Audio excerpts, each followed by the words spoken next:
యేసుక్రీస్తు పేరట నేను శుభాభివందనాలు తెలియజేస్తున్నాను. మనము దేవునికి ప్రత్యేకమైన వారు. హల్లెలూయా. మనము దేవునికి ప్రత్యేకమైన వారు. ఎందుకు అంటే దేవుడు ఆయన పోలికను, ఆయన రూపంలో, ఆయన ఇష్టంతో, ఆయన ఆకారంతో ఆయన ఏం చేస్తున్నాడు? మనల్ని తయారు చేసేసాడు. ఇప్పుడు మనం ఫోన్ షాప్కి వెళ్ళి మంచి ఫోన్ కొనుక్కున్నాం అనుకో, చూస్తాం. ముందు ఏది పడతాం తీసుకోం. ఏం చేస్తాం? ముందు చూస్తాం ఏ మోడల్ కావాలో, ఏ రంగు కావాలో, అప్డేటెడ్ వర్షనా కాదా, లేకపోతే ఏం జరుగుతుంది అని చూసి సెలెక్ట్ చేసుకొని డబ్బులు కట్టి ఇంటికి తెచ్చుకుంటాం. తెచ్చుకున్న తర్వాత మీ ఫ్రెండో, పక్కింటోడో, ఎదురింటోడో నాకు ఇవ్వరా అన్నాడు అనుకో, ఏమంటావు? రే, నేను ఇష్టపడి నాకు ఇష్టమైన రంగు తెచ్చుకున్నాను రా, నాకు ఇష్టమైన మోడల్ తెచ్చుకున్నాను రా, నాకు ఇష్టమైన వస్తువురా, ఇది ఎప్పటి నుంచో అనుకుంటున్నాను. ఆ వస్తే నువ్వు కూడా తెచ్చుకో, లేదంటే ఇంకోటి తెప్పిస్తా. ఇది మాత్రం మనం 5-10 నిమిషాలు సెలెక్ట్ చేసుకున్న వస్తువునే ఇంకొకరికి ఇవ్వటానికి ఇష్టపడట్లేదు. దేవుడు నీ కళ్ళను ఆయన ఆల్రెడీ చెక్ చేసుకున్నాడు, నీ శరీరాన్ని ఆయన సిద్ధపరచుకున్నాడు. నీలో పెట్టిన ఆత్మ కూడా ఆయనదే, నీలో పెట్టిన ఊపిరి కూడా ఆయనదే. ఆయన తయారు చేసుకొని ఇష్టంతో నిన్ను సిద్ధపరచుకొని ప్రేమతో చక్కగా నిన్ను అలంకరించుకొని ఎవడో దుష్టుడు ఎత్తుకుపోతానంటే ఊరుకుంటాడా? అందుకే నువ్వు నేను దేవునికి ప్రత్యేకమైన వారు. ఎవరు మనం? ప్రత్యేకమైన వారము. ఇంకో విషయం చెప్పనా? ఇష్టమైన వాళ్ళము. ఇష్టమైన. కొన్నిసార్లు ప్రేమ చల్లారిపోతుంది, ప్రేమ తక్కువైపోతుంది, ప్రేమకు కొన్నిసార్లు లిమిటేషన్స్ వస్తాయి. చీ అబ్బా, ఎంతైనా మాట వినట్లేదు, ఆ ప్రేమించి వేస్ట్, ఎంత చెప్పినా అర్థం చేసుకోరు, లేకపోతే ఈ కుటుంబ భారం నుంచి బయటికి వెళ్ళిపోతే బాగుండు, ఈ బంధంలోంచి తెగిపోతే బాగుండు. ఎందుకంటే అవతల వాళ్ళ ప్రవర్తన బట్టి మన ప్రేమ విధానం కూడా మారిపోతుంది. ఇంకో విషయం చెప్పనా?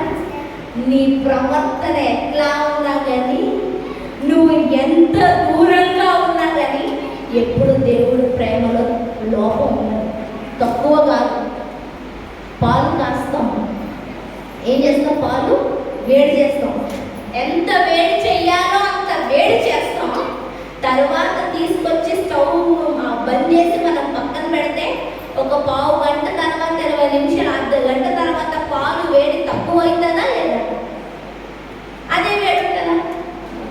తక్కువ అవుతుంది.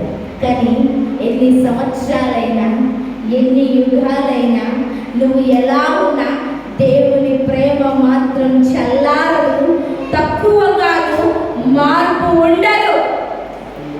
అలాంటి దేవుడు యేసయ్య. అలాంటి దేవుడు యేసయ్య. అలాంటి దేవునికి దూరంగా ఉంటే నష్టం దేవుడికి కాదు, మనకి. ఎవరికి? ఏదో ఇస్తాడు, ఏదో చేస్తాడు అన్న విషయం గురించి నేను చెప్పట్లేదు. ఒక మంచి ప్రేమించే దేవుణ్ణి మిస్ అయిపోతున్నావు అన్న విషయాన్ని చెప్పడానికి ఇష్టపడుతున్నాను. ఎందుకంటే ఆయన ఎప్పుడు ఒకేలాగా ప్రేమించే దేవుడు. నీ మీద ప్రేమ పెరిగితే తప్ప ఎన్నడూ కూడా ప్రేమ తక్కువగా. ప్రేమించే వాళ్ళ కోసం మనం ఏదైనా చేయడానికి ఇష్టపడతాం, అంతే కదా?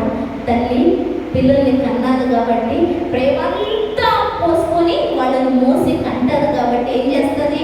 నొప్పులన్నింటినీ భరిస్తారు. బయటకు వచ్చిన తర్వాత వాడి కోసం ఏదైనా చేస్తారు. పొద్దున్న లేచి సాయంత్రం పడుకునేంత వరకు చాకరీ ఎవడి కోసం రా అంటే, నేను ప్రేమిస్తున్నా బిడ్డల కోసం, ప్రేమిస్తున్నా. అలాగే నీ యేసయ్య నీ కోసం సమస్తాన్ని సిద్ధపరచుకొని ఆయనకున్నవన్నీ నీకు ఇవ్వాలని ఆశపడుతున్నాడు. ఆయన మనకి తండ్రి, ఆయన మనకి తల్లి, ఆయన మనకి బంధువు, ఆయన మనకి స్నేహితుడు, ఆయన మనకి సమస్తం. అంత మంచి ప్రేమికుడికి దగ్గరగా ఉంటే ఆయనకున్నవన్నీ మనమే. మళ్ళీ చెప్తున్నాను, తల్లిదండ్రుల ఆస్తికి పిల్లలే వారసులు. వారసులు. ఈరోజు తండ్రి అయిన దేవుని ప్రేమకు కానీ, ఆయన అధికారానికి కానీ, ఆయన ఆధిపత్యానికి కానీ, దేవుడు దగ్గరున్న సమస్తానికి వారసులు ఎవరు అంటే నువ్వు నేను. మళ్ళీ చెప్తున్నా, ఎవరు? నువ్వు నేను. ఆయన ప్రేమ పొందుకోవాలన్నా నువ్వే, ఆయన అధికారం పొందుకోవాలన్నా నువ్వే, ఆయన కృప పొందుకోవాలన్నా నువ్వే, ఆయన సంపద పొందుకోవాలన్నా నువ్వే. ఎందుకంటే నీకు కాకపోతే ఇంకెవరికి ఇస్తాడు? నీకు కాకపోతే అంతే కదా. ఇంట్లో ఉన్న బిడ్డలు కాకుండా పక్కింటోకి రాస్తామా? ఇల్లు పొలం ఎవరు రాస్తాం? అది ఈరోజు ఆ దేవుడు అన్నీ ఇవ్వడానికి సిద్ధంగా ఉన్నాడు. మనమే దూరంగా ఉన్నాం. మనమే అలాంటి దేవుడికి దగ్గరగా రావటం మొదలు పెడితే దేవుడు చాలా అద్భుతాలు చేస్తాడు. చూద్దాము మొదటి సమూయేలు గ్రంథం. అక్కడ ఒక ప్రార్థనాపరుడు చేసిన ప్రార్థన వల్ల ప్రాంతమే గొప్ప మార్పులోనికి వచ్చింది. మొదటి సమూయేలు గ్రంథం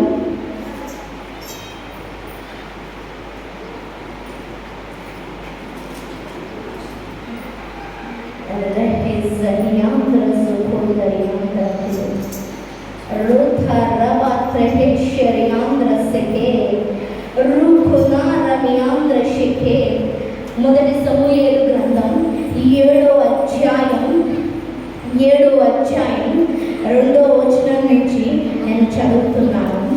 మందసము కిర్యాతారీములో నుండిన కాలము 20 సంవత్సరములాయెను. ఇశ్రాయేలీయులందరూ యెహోవాను అనుసరింపగా దుఃఖించుచుండగా సమూయేలు ఇశ్రాయేలీయులందరితో ఇట్లనెను, మీ పూర్ణ హృదయముతో యెహోవా యొద్దకు మీరు మల్లుకొనిన ఎడల అన్య దేవతలను, అష్టోరోతు దేవతలను మీ మధ్య నుండి తీసివేసి పట్టుదల కలిగి యెహోవా తట్టు మీ హృదయములను తిప్పి ఆయనను సేవించుడి. అప్పుడు ఆయన ఫిలిష్తీయుల చేతిలో నుండి మిమ్మల్ని విడిపించును. అంతటా ఇశ్రాయేలు బయలు దేవతలను, అష్టోరోతు దేవతలను తీసివేసి యెహోవాను మాత్రమే సేవించిరి. ఇక్కడ ఏం జరిగింది అంటే, దేవుని నిబంధన ప్రజలు, దేవుని చేత వాగ్దానము చేయబడిన ప్రజలు అన్య దేవతలను అనుసరించారు. ఎప్పుడైతే దేవుడు కాక మనము వేరే దానిపైన దృష్టి పెడతామో మన జీవితాలు శాపపూరితంగా మాట్లాడతాయి. ఇక్కడ అన్య దేవతలు, విగ్రహాలు రాయబడింది. మన జీవితాల్లో ఉండకపోవచ్చు. అంటే వేరే విగ్రహాలు తట్టు మనం వెళ్ళకపోయినా కానీ కొన్నిసార్లు దేవుణ్ణి మర్చిపోయిన వారిగా మనం జీవిస్తూ ఉంటాం. ప్రార్థన లేని వారిగా మనం జీవిస్తూ ఉంటాం. మందిరం లేని వారిగా మనం జీవిస్తూ ఉంటాం. రోజు దేవుడితో మాట్లాడాలి అన్న సంబంధాన్ని కోల్పోయిన వారిగా మనం ఉంటాం. అయ్యో, రోజు దేవుడు నాతో మాట్లాడాలి అని వాక్యం చదివే అలవాటు నుంచి మనము పక్కకి మళ్ళుకుంటాం. ఎప్పుడైతే దేవుడు మన జీవితంలో ఉండడం, మనము చీకటికి వారసులు అవుతాం. అంటే ఎవరికి? దుష్టుడికి వారసులు అవుతాం. అంటే వాడికి సంబంధించిన, ఇప్పుడు దేవుడికి దగ్గర ఉంటే దేవుడికి సంబంధించినవన్నీ నీవే అని మాట్లాడుతున్నాం. అలాంటిది దేవుడికి దూరంగా ఉంటే ఎవరికి దగ్గరైనట్టు? దుష్టుడికి దగ్గరైనట్టు. అంటే ఇప్పుడు దుష్టుడికి దగ్గరైనప్పుడు దుష్టుడికి సంబంధించినవన్నీ కూడా నీవే. అడిగి రోగం అంటే ఇష్టం, రోగాన్ని ఇస్తాడు. అడిగి అసూయ అంటే ఇష్టం, అసూయ ఇస్తాడు. వాడికి కలహాలంటే ఇష్టం, కలహాలు పెడతాడు. వాడికి కొట్లాట్లు అంటే ఇష్టం, కొట్లాట్లు పెడతాడు. వాడు ఏంటంటే ఒక్కరు చూసి ఓర్వడు, నీకు కూడా ఓర్వలేక గుర్తొస్తుంది. వాడికి ప్రార్థించడం అంటే అసహ్యం, నీకు కూడా ప్రార్థన చేయబుద్ధి కాదు. వాడికి మందిరానికి అంటే అసహ్యం, అందుకు నిన్ను మందిరానికి రాడు. వాడికి తాగడం అంటే బాగా ఇష్టం, ఇంకా మీ ఆయనకి నీ కుటుంబానికి మంచిగా తాగడం అలవాటు చేస్తాడు. వాడు ఇంకా సమాధానం లేకుండా, శాంతి లేకుండా జీవితాలు మొత్తం కుటుంబాలన్నీ కూడా అల్లకొల్లాలని జరిపిస్తాం. నీ కుటుంబంలో ఏ ఉంటాయి? ఎప్పుడు? దుష్టునికి దగ్గరైనప్పుడు. దుష్టునికి దగ్గరైనప్పుడు. అదే దేవునికి దగ్గరైనప్పుడు ఆయన సమాధానపరిచే దేవుడు, ఆయన మనల్ని బలపరిచే దేవుడు, ఆయన మనల్ని దీవించే దేవుడు, ఆయన బిడ్డలుగా వెలుగుతో, మహిమతో మనల్ని నడిపించే దేవుడు. ఆయన ఎలా తేజస్సుతో వెలిగిపోతున్నాడో అలా తేజస్సుతో మనల్ని తేజస్సుతో నింపే దేవుడు, మనల్ని తేజస్సుతో నింపే దేవుడు. యెషయా గ్రంథంలో రాయబడి ఉంటుంది ఏంటి అనేసి అంటే, నువ్వు ఎప్పుడైతే నన్ను సేవిస్తావో, నన్ను ఇష్టపడతావో, నన్ను అంగీకరిస్తావో, నేను నీకు ముందుగా పోవచ్చు, నీ సైన్యపు వెనుకటి భాగాన్ని నేను కావలా కాస్తాను. అంటే ఏంటి? నీకు ముందుగా వెళ్ళి సమస్యను పరిష్కరిస్తాడు, నీకు ముందుగా వెళ్ళి నీ శత్రువుని హతం చేస్తాడు, నీకు ముందుగా వెళ్ళి నష్టంగా ఉన్నదాన్ని లాభంగా మారుస్తాడు, నీకు ముందుగా వెళ్ళి మార్గాన్ని వేస్తాడు, నీకు ముందుగా వెళ్ళి అందరితో సమాధానాన్ని ఏర్పరుస్తాడు. వెనుకాల ఏం చేస్తాడంట? కావలా. ఎవరు కాపలా కాస్తారు? కాపలా ఓడు, వాచ్మెన్ కాపలా కాస్తాడు. కానీ నీ దేవుడు అంటున్న మాట ఏంటి తెలుసా? నువ్వు నీ జీవితాన్ని ఆయన చేతిలో పెట్టడం మొదలు పెడితే నీకు ముందుగానే కాదు, నీకు వెనకాల ఉండి రాత్రి పగలు నేను నిన్ను కాపలా కాస్తానంటున్నాడు. ఏమంటున్నాడు? కాపలా కాస్తానని చెప్తున్నాడు. మనం కొన్ని దగ్గర వాచ్మెన్స్ చూస్తాం, మంచిగా లావుగా పెద్దగా పొడుగ్గా బలంగా ఉంటారు. ఎందుకు? ఎవడన్నా దొంగ వచ్చినా కానీ ఏం చేయాలా? అని పట్టుకోవాలా, అని కొట్టాలి. తిరిగి దొంగ కొడుతున్నా కానీ వాటి దెబ్బని తట్టుకొని వాటి ఏం చేయాలా? లొంగ దిగలగాల. అదే సన్నగా బలం లేని పెట్టామనుకో ఏమవుతుంది? ముందంటారు నువ్వు వాచ్మెన్ కింద పని చేయలేవు అయ్యా. ఎందుకు?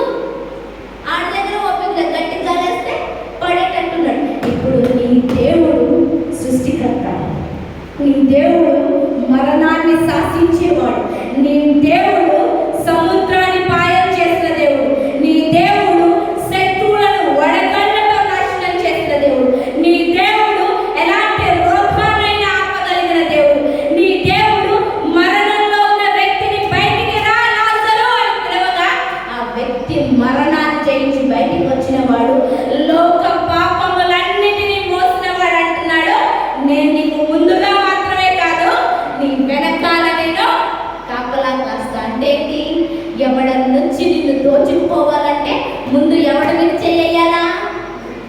నీ దేవుడి మీద చేయాలి. ఎవరన్నా వచ్చి నిన్ను గాయపరచాలంటే ముందు ఎవరి మీద చేయాలా? నీ దేవుడి మీద.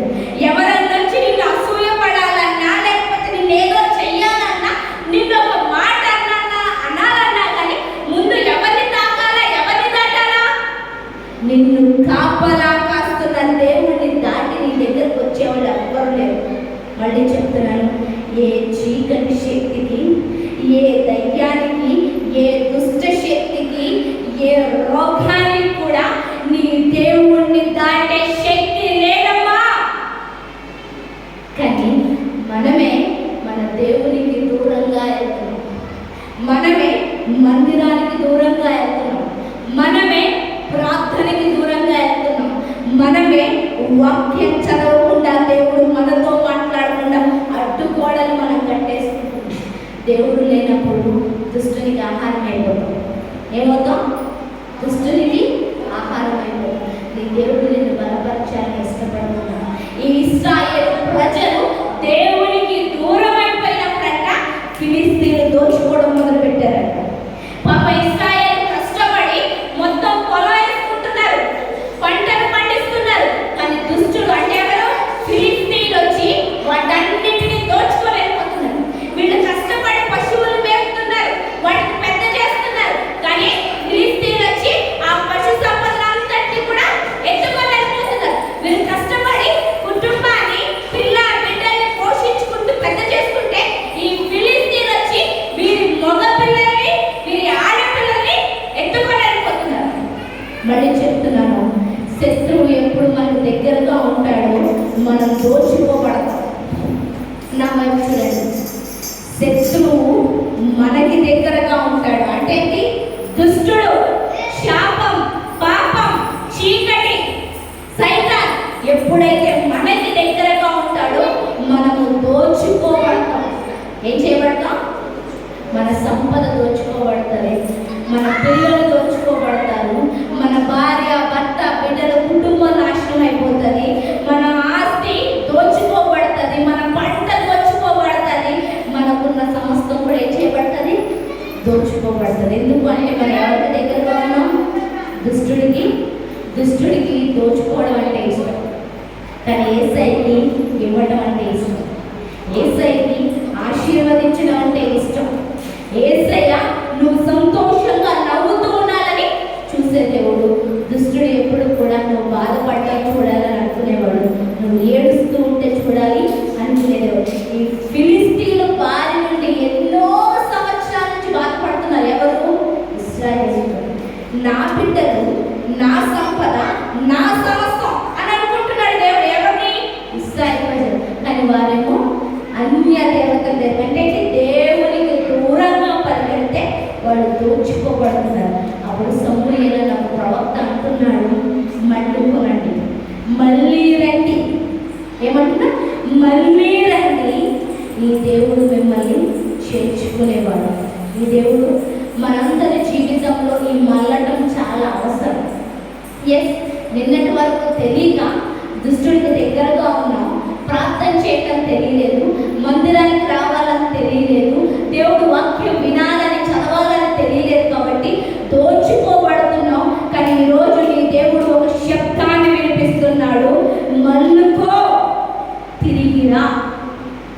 నువ్వు మళ్ళీ మందిరానికి రావటం మొదలు పెడితే, ప్రార్థన చేయటం మొదలు పెడితే, ప్రతి విషయంలో దేవా నా కుటుంబాన్ని జ్ఞాపకం చేసుకో, నా బిడ్డని జ్ఞాపకం చేసుకో, నా పంటని జ్ఞాపకం చేసుకో, నా పక్కింటి అమ్మని జ్ఞాపకం చేసుకో, ఈ తాగుబోతుని జ్ఞాపకం చేసుకో, అనారోగ్యంతో నీ అమ్మని జ్ఞాపకం చేసుకో, నాశనమైపోతున్న మా గ్రామాన్ని జ్ఞాపకం చేసుకొని నువ్వు ఒక్క మాట మాట్లాడితే నీ దేవుడు నీ పక్షాన గొప్ప కార్యాలు చేయడానికి ఇష్టపడుతున్నాడు.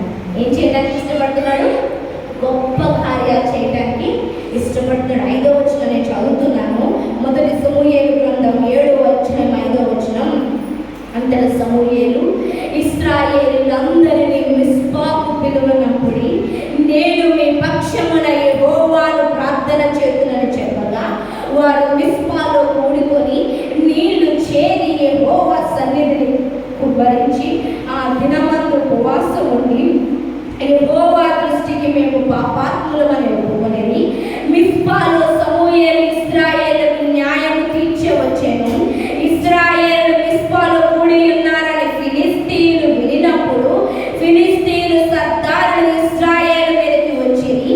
ఈ సంగతి ఇశ్రాయేలు విని ఫిలిస్తీయులకు భయపడి, మన దేవుడైన యెహోవా ఫిలిస్తీయుల చేతిలో నుండి మనలను రక్షించినట్లు మా కొరకు ఆయనను ప్రార్థన చేయటం మానవద్దని సమూయేలునంత మనవి చేసిరి.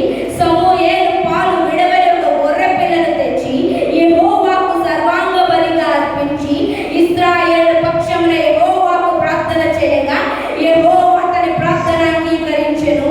ఇశ్రాయేలు దహన బలి అర్పించుచుండగా ఫిలిస్తీయుల యుద్ధము చేయటగా ఇశ్రాయేలు మీదకు వచ్చింది.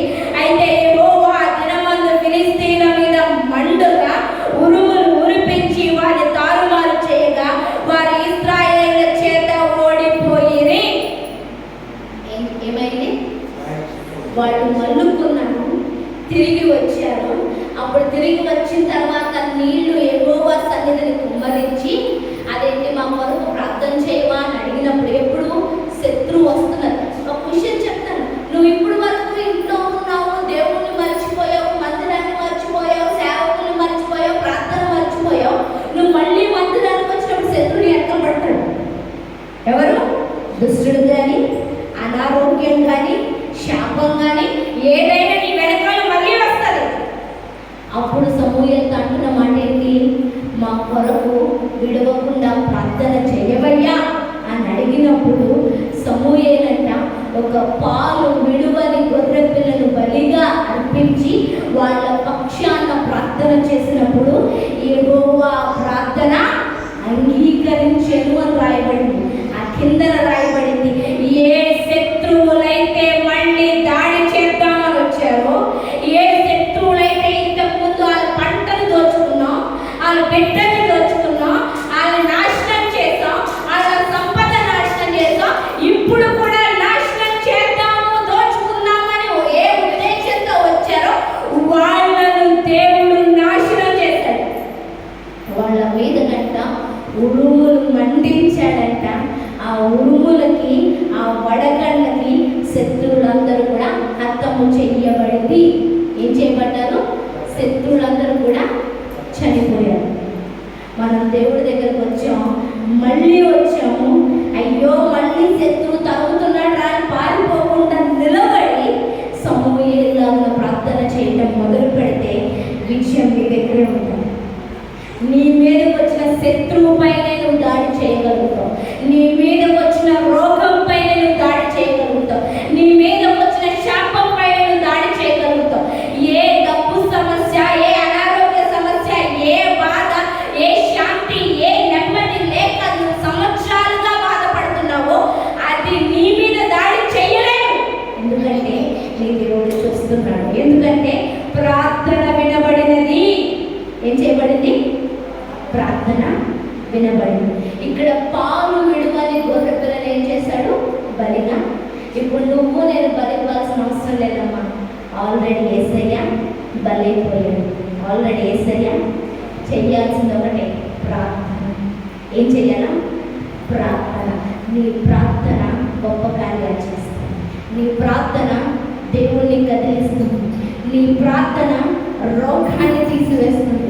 నీ ప్రార్థన నీకు, నీ కుటుంబానికి సమాధానాన్ని ఇస్తుంది. నీ ప్రార్థన పక్కింటి జీవితాలను మారుస్తుంది. నీ ప్రార్థన ఈ గ్రామంలో ఉన్న వారి జీవితాలను మారుస్తుంది. నీ ప్రార్థన శాపాన్ని ఆశీర్వాదకరంగా మారుస్తుంది. నీ ప్రార్థన శత్రువుడికి భయాన్ని కలిగిస్తుంది. నీ ప్రార్థన దోచుకునే వాడినే ఏం చేస్తుంది? పారిపోయేలాగున చేస్తుంది. ఏం చేస్తుంది? పారిపోయేలాగున. మనం చేయాల్సింది ఏంటి? ప్రార్థన. చేయాల్సింది ఏంటి? కానీ ఆ ప్రార్థన మర్చిపోతే ఎప్పటికీ దోచుకోబడతాం. ఎప్పటికీ కూడా దోచుకోబడతాం. ఈరోజు నీ చేతిలోనే ఉంది. దోచుకోబడతావా లేకపోతే దాచిపడతావా? మళ్ళుకుంటావా లేదంటే అదే పాత మార్గంలో అదే దుష్టుడి దగ్గర ప్రయాణం చేస్తావా?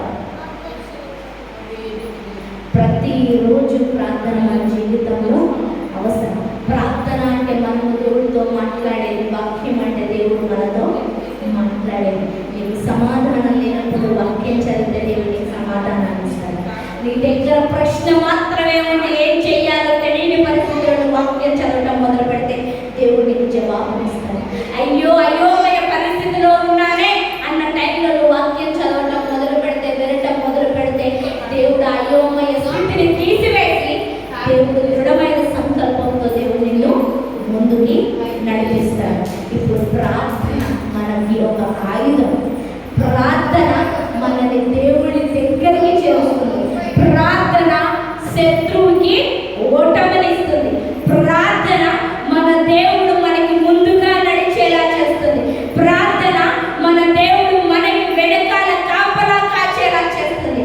ప్రార్థన మన దుష్టుణ్ణి, మన పైన దాడి చేయాలనుకుంటున్న వాడిని ఆపుతుంది. ఇంకో విషయం చదువుతుంది. ఇక్కడ చాలా మంచి పేరు రాయబడింది. 12వ వచనం చదువుతున్నాను. అప్పుడు సమూయేలు ఒక రాయి తీసి మిస్పాను షెకెమునకు మధ్య దాన్ని నిలిపి, ఇంతవరకు యెహోవా మనకు సహాయం చేశానని చెప్పి దానికి ఎబెనేజరు అని పేరు పెట్టెను. ఇలాగ ఫిలిష్తీయులు అనపబడిన వారై ఇశ్రాయేలు సరిహద్దులోనికి తిరిగి రాక ఆగిపోయి, సమూయేలు ఉండిన దినములన్నిట్లను యెహోవా హస్తము ఫిలిష్తీయులకు విరోధముగా ఉండెను. మరియు ఫిలిష్తీయులు ఇశ్రాయేలు యొద్ద నుండి పట్టుకొనిన పట్టణములు ఇశ్రాయేలుకు తిరిగి వచ్చెను. ఎక్రోను నుండి గాతి వరకు గ్రామములను, వాటి పొలములను ఇశ్రాయేలు ఫిలిష్తీయుల చేతిలో నుండి విడిపించేది. మరియు ఇశ్రాయేలుకు అమోరీయులకు సమాధానము కలిగెను. సమూయేలు తాను బ్రతికిన దినములన్నిటిలో ఇశ్రాయేలుకు న్యాయాధిపతిగా ఉండెను. ఏమైందంట? శత్రువులంట పట్టణాలు తీసుకెళ్ళిపోయారు, దోచుకున్నారంట. అంటే ఏంటి? ఇప్పుడు దుర్గం చెరువు అంటే అక్కడి నుంచి ఇక్కడ వరకు ఉంది. ఆ పక్కూరోళ్ళు వచ్చి ఇక్కడ మిమ్మల్ని ఫుల్గా కొట్టేసి ఇక్కడ కంచేస్తారనుకో, ఇంకా మీరు మీ పొలాలు కాదు, మీ ఇల్లు కాదు, ఇక్కడ నుంచి అంతా మాదే అన్నారనుకో, ఇంకా మన దగ్గర ఏం లేదు. తిరగబడే శక్తి లేదు, వాళ్ళను గెలుచుకునే శక్తి లేదు. అందుకే ఏం పోయాయి? పట్టణాలు, పొలాలు అన్నీ పోయాయి. కానీ ప్రార్థన చేసినప్పుడు దేవుడు యుద్ధం చేశాడు. దేవుడు ఏం చేశాడు? యుద్ధం చేశాడు. ఆ యుద్ధానికి కోల్పోయిన పట్టణ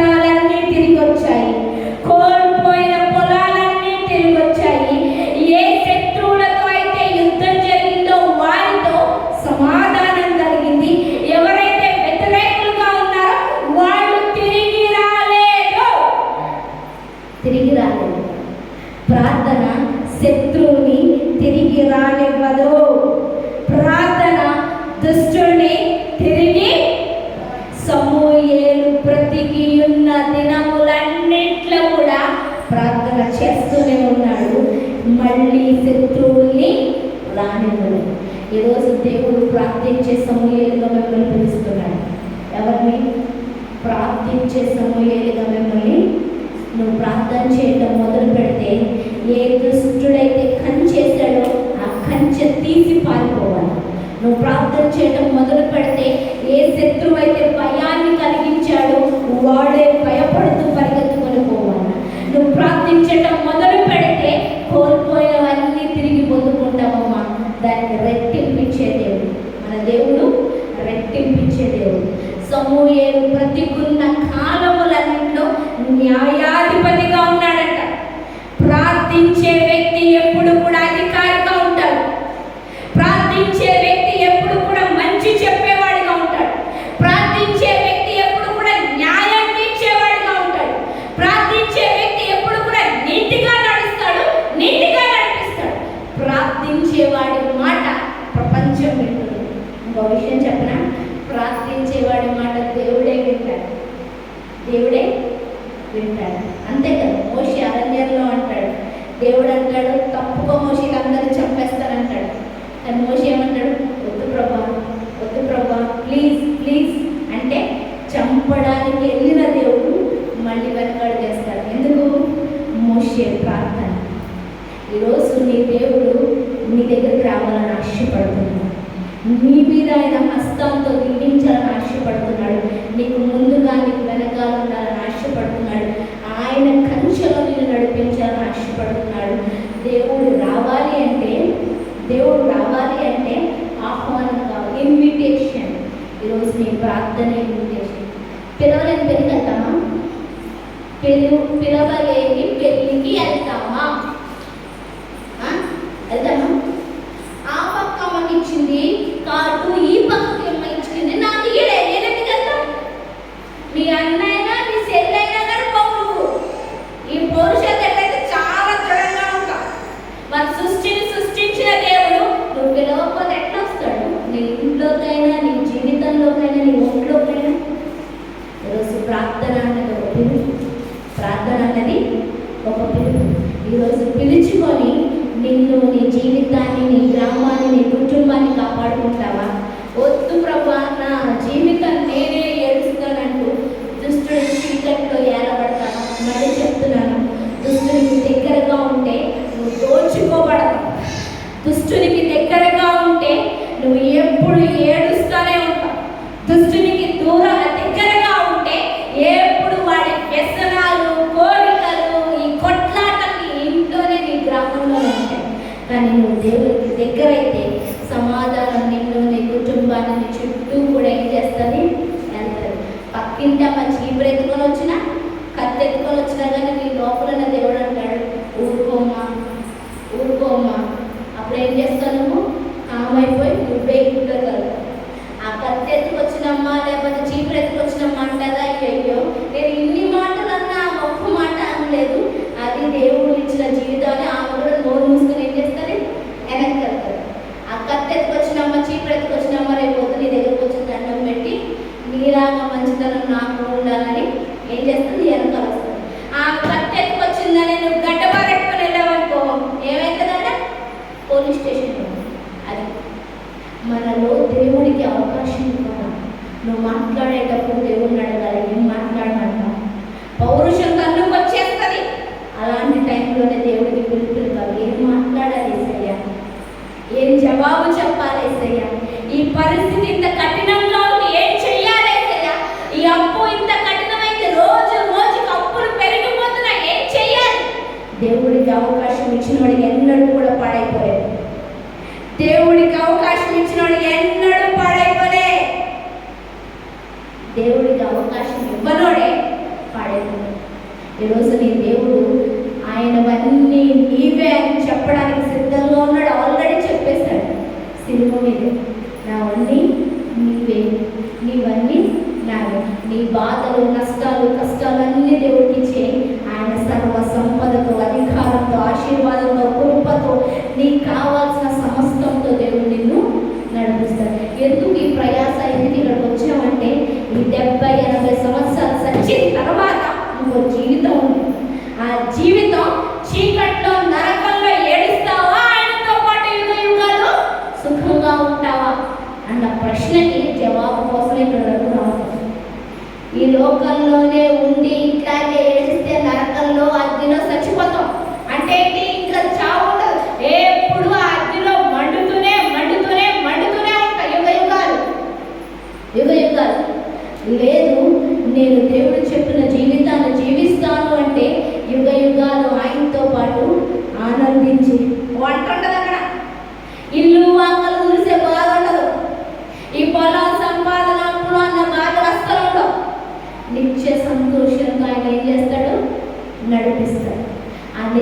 సంతోషం కావాలి అంటే దేవుడి దగ్గరికి రావాలి.